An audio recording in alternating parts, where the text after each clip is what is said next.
sa love life mo? Good, very very good, very happy, we're very supportive to each other, but it's okay a fun time to Janine, Janine have a nice family,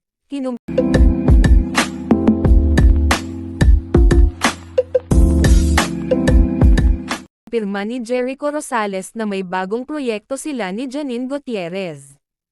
Nangyari ito sa isang panayam ni Jericho kay Julius Babaw. Sinabi ni Jericho na sila ay magkasama ni Janine sa isang pelikula. Ayon sa kanya, kasalukuyan pa nilang din-develop ang kwento ng pelikula. Hindi pa raw siya pwedeng magbigay ng opisyal na anunsyo tungkol dito. Binanggit din ni Jericho na ito ay isang malaking proyekto. Dahil dito, maraming fans ang nasabik sa kanilang tambalan. Bukod sa proyekto, ibinahagi rin ni Jericho ang tungkol sa kanyang personal na buhay. Inamin niya na masaya siya sa kanyang love life sa kasalukuyan.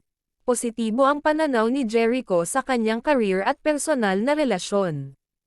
Isa rin sa mga napansin ng marami ay ang pagkakapareho nila ni Janine sa fashion style. Madalas silang makitang may magkatulad na porma sa mga public appearances. Ipinakita nito ang kanilang magandang chemistry hindi lamang sa trabaho kundi pati sa estilo. Dahil dito, inaasahan ng mga tagahanga ang mas malalim na on-screen partnership.